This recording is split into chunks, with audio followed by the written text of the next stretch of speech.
গত শনিবার ছিল বাপের বাড়ির পাড়ায় শীতলা পুজো, সেই জন্যই গিয়েছিলাম। আর শনিবার থাকার কারণে আমি আর বাড়ি আসিনি। তো পরের দিন মা, আমি, দিদি তিনজনেই গিয়েছিলাম একটু শ্রীরামপুরে কিছু কেনাকাটা করতে। কী উপলক্ষ সেটা আমি তোমাদের সাথে কদিন বাদেই শেয়ার করব। তো সেই জন্য কিছু কেনাকাটা করার ছিল, যেই জন্য বেরিয়ে পড়েছিলাম। আর সেদিন ওয়েদারটা না খুব সুন্দর ছিল। রোদ টোদ থাকলে একদমই বেরোতাম না, কারণ খুব মাথা ধরে নেয় আমার রোদে বেরোলে।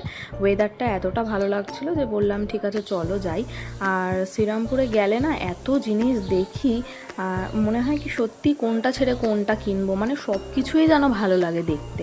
আর মেয়েদের তো কেনাকাটা তো মাস্ট আর কি, সব সময়ই ভালো লাগে, সব সময় প্রিয় এটা। তো যাই হোক, তারপরে কিছু জিনিস টিনিস কেনা ছিল, সেগুলো কিনে আমি আমার ঘরের জানালা দরজার পর্দাগুলো অনেক দিন ধরেই নেব ভাবছিলাম, বাট আমি আমার ঠিক পছন্দ মতন আর ঠিকঠাক দামের পাচ্ছিলাম না। অনলাইনেও দেখেছি বাট ভরসা করতে পারছিলাম না, তো সেই জন্য স্টেশন থেকেই কিনে নিয়েছিলাম।